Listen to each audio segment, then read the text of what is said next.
Hello and thanks for staying with us. Welcome to Political Platform on Repa FM. My name is Amicha and Wednesday Monday morning. I will begin with this news breaking.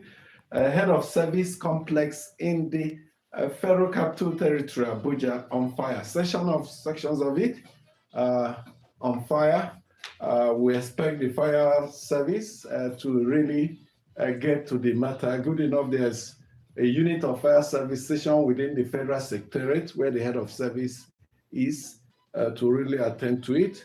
We hope it will be like the airport, international airport, the old terminal of Murtala Mohammed International Airport in Lagos, where when fire was engulfing the complex, the fire service truck, their water level couldn't get up to half of the height of the building, while the fire was busy raging from top. Again, it's also from top at the head of service building in Abuja. We hope that the shame that greeted us with the airport thing in Lagos will not do so with the head of service office, and a lesson for our fire.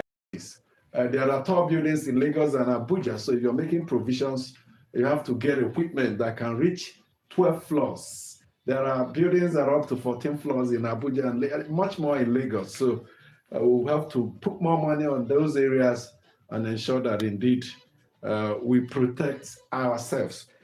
To the main issues, political issues now, political violence across Nigeria in Ibadan. It was a PDP thing. ADC has also had its fair share. Even APC in Ondo State has its fair share, leading to fatality. One man died in Ondo State. We are keeping two, okay? We see it as just any other news, but these are the build-up to violence. These are the build-up to tensions ahead of the elections. And when such things happen, the uneventful happen, and we wish it will not do so. And we can prevent it by doing what we're supposed to do. And it's a crucial day for the PDP today. The Court of Appeal will take a decision on the status of the party. We'll also be talking about some security developments across the country, Boko Haram attacks in Borno State happening, and of course, we can also see onslaughts from the Nigerian military decimating many of them. Adebayo Abodurin and Abul Osemuagu are with us for now on the program. Thank you so much, gentlemen, for joining us. Political violence, we saw one in Ibadan. It was an intra-PDP affair. There were footages of talks in their numbers, wreaking havoc on a gathering of PDP members. I think the Wike people were meeting and some talks from nowhere came and had all the days and they had all the freedom to haul stones and indeed destroy the building they were holding the meetings. And this is not the first time. Good morning, Amishi. Good morning to Abulu in the studio. And I say a big hello to our listeners, those watching us on YouTube, and those listening to us. Last week, the Kuka Center, which promoted the National Peace Committee, had a big event in Abuja. And the event specifically is to raise consciousness of the need for less violence and good conduct by the politicians ahead of 2027 general election. It's a pity that those appeals are falling on deaf ears. And it shows the desperation of Nigerian politicians. And it doesn't seem that it will wane so soon unless there is conscious effort to ensure that those who perpetrate such violence do not go scot-free. The issue has there been a report of any arrest in all these? That's exactly what I'm except saying. One in Edo State, where we were told the DSS has arrested the man that attacked ADC officials, including and the whole thing became so easy for them to arrest him because he posted on social media. Was gloating over. Yeah, and shares self-adulation that I've done it, and so they traced him and arrested him. But there are others. the critical issue at stake is that there are the untouchables. I say the untouchables because those who raise dogs appear to be untouchables. They finance them. And we seem to look blind as if we cannot trace them, as if they are spirits. Any major violence is sponsored, and the sponsors can be located.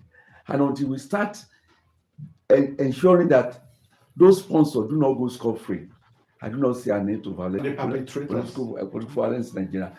We must arrest the thugs. What of those who finance the evil activities they carry out?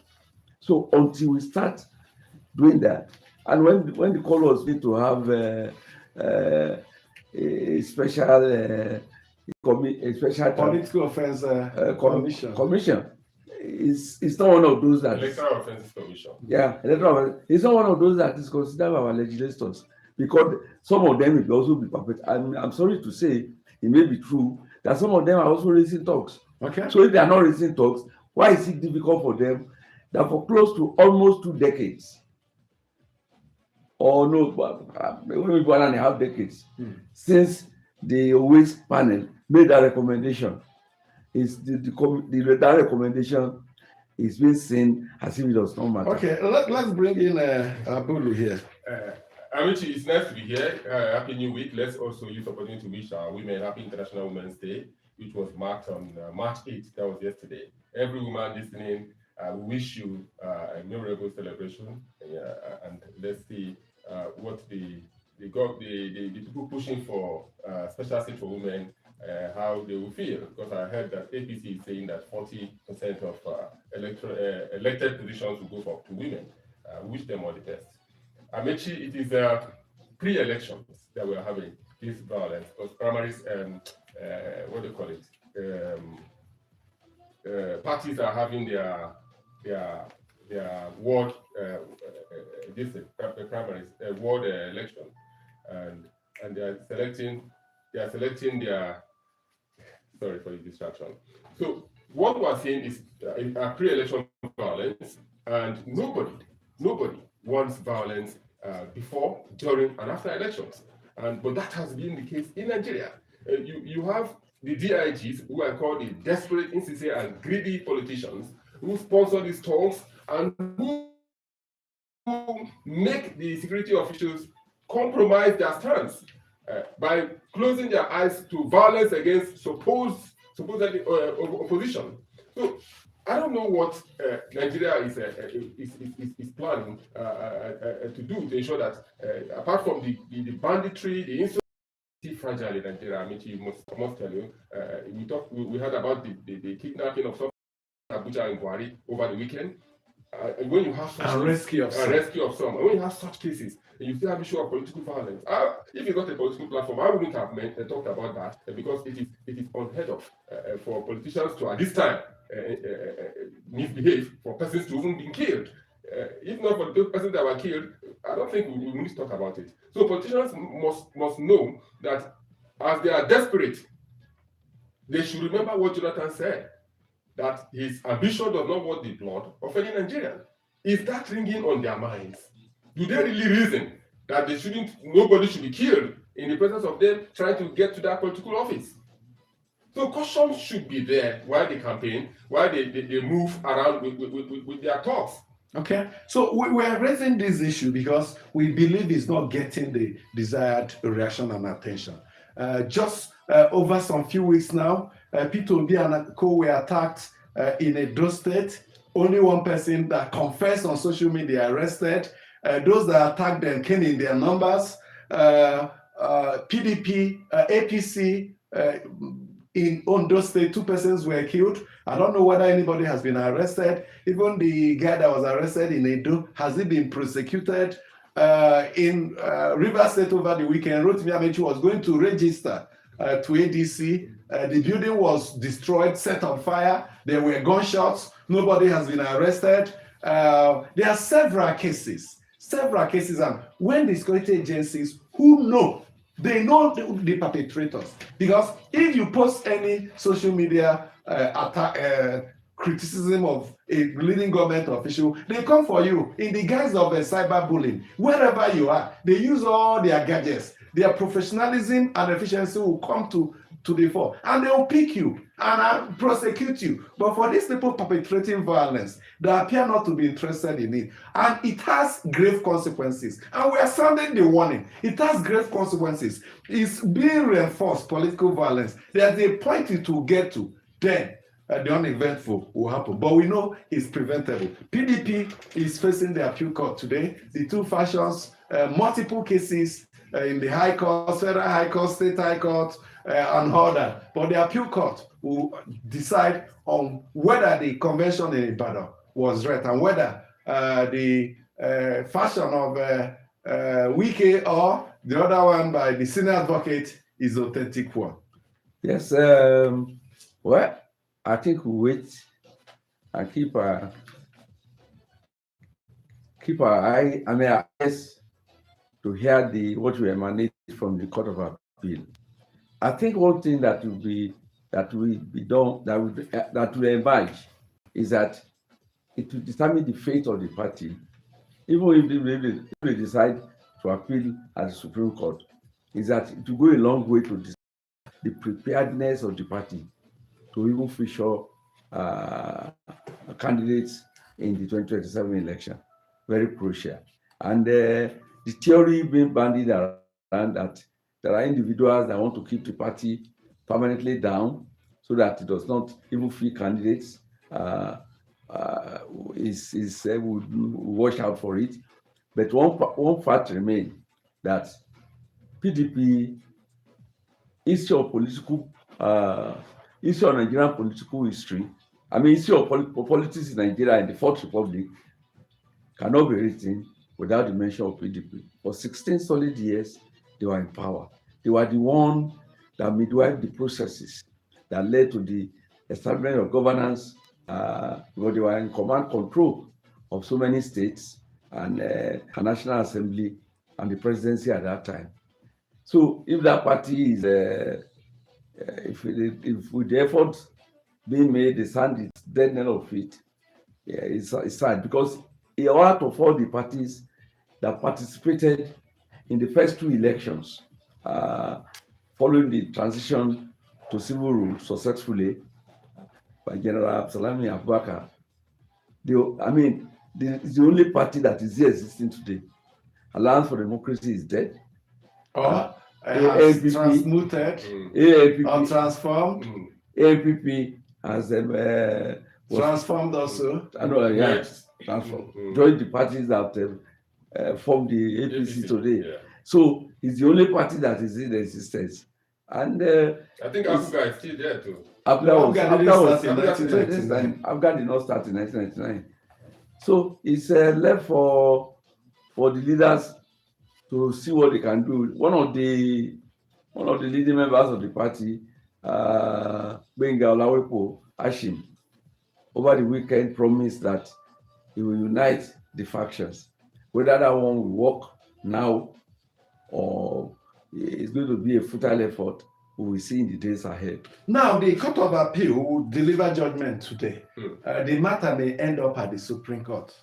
And primaries, the date for holding of primaries starts from April 23, just about 42 days from today. So if the PDP hopes to field candidates for next general election, the judgment today will prove crucial, very crucial for the party, because if it gets to the Supreme Court and they don't resolve it before that period, by the way, I don't understand why it took the Court of Appeal this long to fix it, to hear the matter. There's a delay. Some will say deliberate, some will say technical or all that. And it's not good. It's just like with the matter involving the status of value-added tax. Rivers State government went to court against the federal government. Lagos State joined, some states joined. That was when it's given priority. Constitutional matter. When you bring an election petition case before a court, all civil matters are stopped and attention given to it. And it's worst with a matter between two tiers of government, a state government versus federal government, the Supreme Court should, within 3 weeks, in my own opinion, and by practice, within 1 month, constitute a panel to hear that constitutional matter. But that value tax case has been there for years, and they are pretending it doesn't exist. I'm sure the judiciary is listening to you, Amechi. Once INEC registers a political party, the party belongs to Nigerians, not an individual. So I think they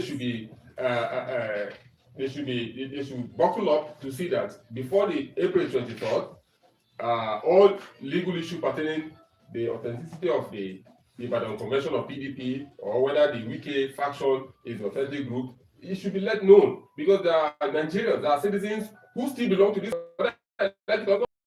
Even the NDC that Seraki just enjoyed the other day is not a political party. It belongs to Nigerians. There are citizens there. So, with the respect of the Nigerian citizens, I think the judiciary should respect itself, putting in consideration the INEC timetable released, expedite efforts to ensure that judgment is passed quickly and swiftly as well, so that the PDP, yes, the PDP is already in ICU according to most analysts, according to most politicians that have moved from PDP to that party. But yes, you can't allow the individual in the ICU to die. Because does the PDP have an e-register, electronic register? Well, is I think they are on it. Which of the factions? And it's a condition.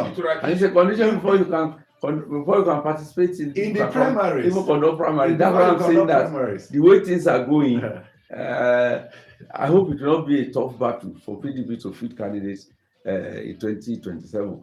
Because even if you look at it, the key figures in the party have either defected or they have joined new parties. They believe that as far as this election, PDP is non-existent. Yeah. So that's just a few holding on. It's a major concern for one of the parties that play a key role in the takeover of this. Is facing that kind of challenge. And if that care is not taken, just like others, I hope it will not go the way of other. Yeah.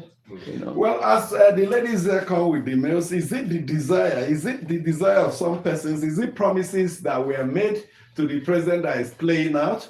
Remember what we were told? Some people went to see the president and they promised the president they keep PDP down. Is it what is happening, or is the PDP and the architect of his own problems? Well, we'll wait for the Supreme Court of Appeal judgment today to see the direction it will take. But an appeal to the judiciary, interpret cases, make pronouncements, don't join politics, don't appear to lean towards politics. Allow the politicians to do the politics, to do the political settlement. You should do judicial settlement.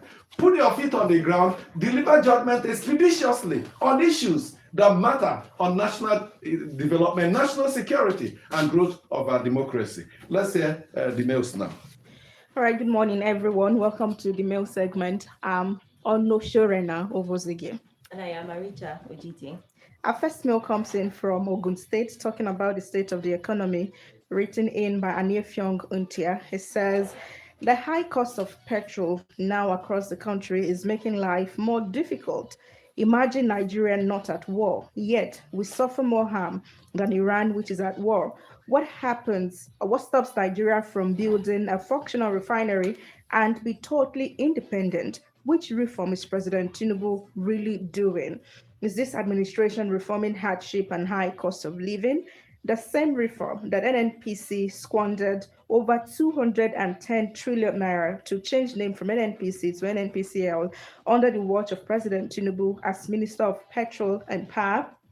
Is this not a crime against humanity and country at large? Sadly enough, some people like Tinubu's media aide, Daniel Boala, would be going on international media and be lying even to himself, trying to defend the bad product and worse economy under President Tinubu, not knowing that Al Jazeera and international media are not like some Nigerian media houses which can be gagged or bought. I urge President Tinubu, all the ministers under this administration, and Daniel Boala to stop lying in denial and face the reality. President Tinubu should return the country to where he met it in 2023 if he cannot do anything good to better the lives of the common people on the streets. Enough is enough. We cannot continue this way.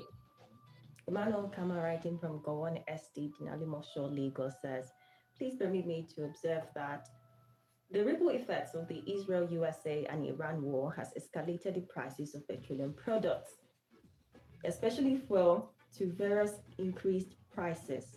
The big question is, how does the war in Iran affect Nigeria, an oil-producing country, without firing any shot?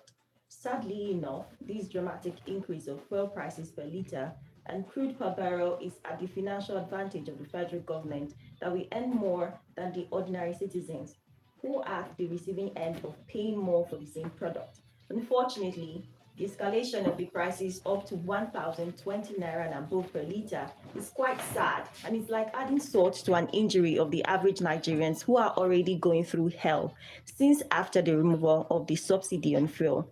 Arguably, the effect of Iran war can be said to be global. However, here's appealing to President Tinubu and the various governments to find possible means of cushioning the ripple effects of this war in faraway Iran as it affects the ordinary citizens. Dangote and the market should not be allowed to take advantage of the war in Iran and escalate the prices of fuel that have also lead to the increase of prices of transportation, foods, and other goods services at the detriment of the vulnerable Nigerians. Nigeria deserves more economic protection. Poverty is a disease and national embarrassment. And also in alignment, Dixon Eka from Abuja says, the alleged 210 trillion naira unaccounted expenditure of the NNPC between 2017 and 2023 is worrisome. This amount is more than the federal government budget for this period. This is just from the NNPC. That of the FIRS, customs, and other revenue generating agencies might be more. And this shows that we've been generating so much to earn so little. These are key areas that a serious president of Nigeria should tackle and block the loopholes, particularly with the removal of fuel subsidy to enable the government earn so much to fund its budget, but not to tax businesses and individuals beyond their capacities and borrow so much money to still end in the pockets of the privileged few. Nigeria will be better when these loopholes are blocked. Dama James, writing from Abuja, says, I want to sincerely appreciate Aliko Dangote being the Nigerian economic lifeline at this material time of global energy crisis. But for Dangote refineries, the petroleum motor spirit would have been sold above 3,000 naira per liter in Nigeria by now, considering the disruption in the production and supply chain in the global oil market due to the war in the Middle East.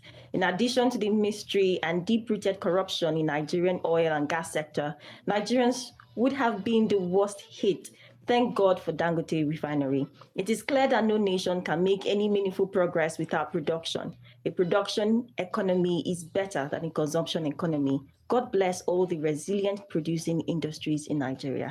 Absolutely. From Abuja, Wusetu Adesam says, over the weekend, the interview of Mr. Daniel Bwala with Mr. Mehdi Hassan trended all over the social media, in which the government representative got a bloody nose. This just shows that Nigerian politicians has never truly understood the word called morality, but think everything is politics, and also don't know the difference between governance and politics. Mr. Bwala and Mr. Reno were fearsome critics of Mr. President, but today they are working under him. This basically shows that Nigerian politicians lack simple morals and can defend everything possible. Mr. Bwala was even denying what he said in 2023 despite the video evidence. And Harry Unono, writing from Abuja, says, media reports show that there were parallel congresses of the APC in Benue State last week.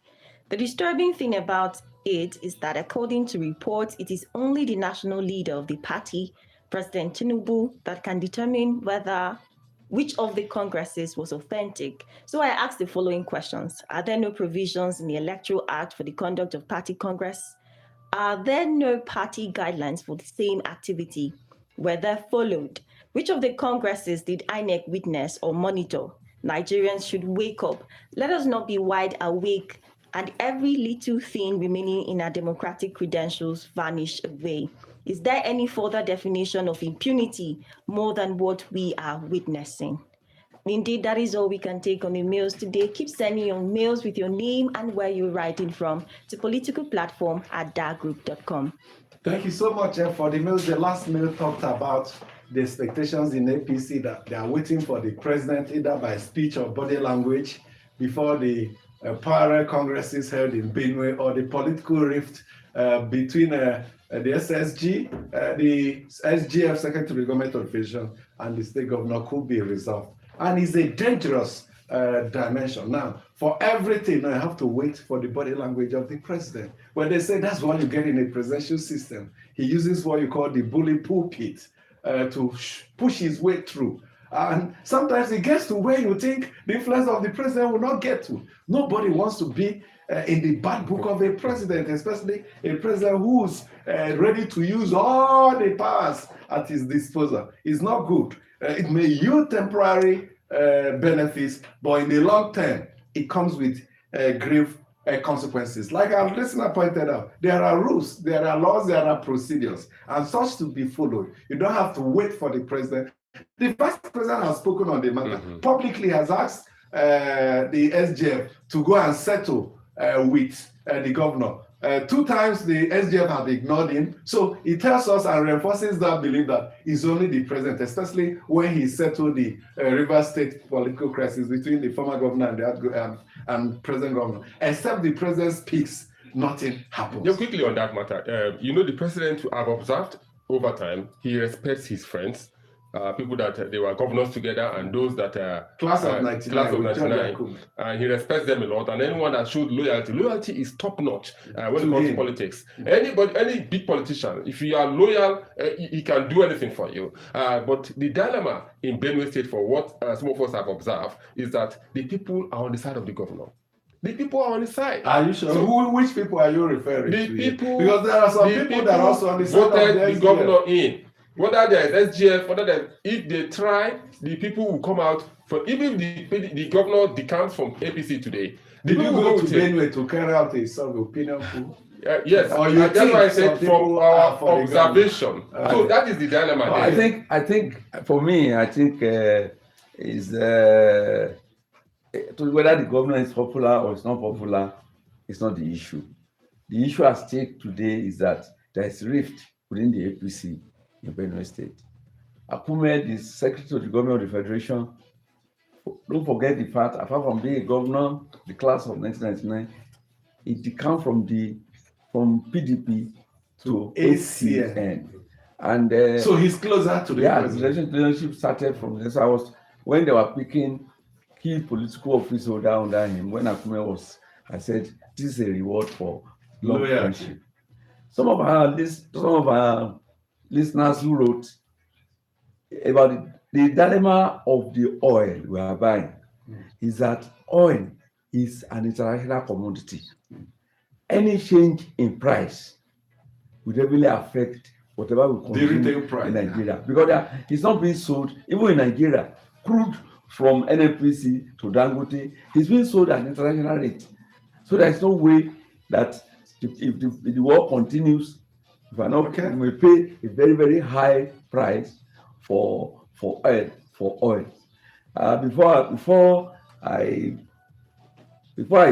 my last contribution, I know our time is up, is that I say congratulations to Nigerian women today. I mean, yesterday was their day.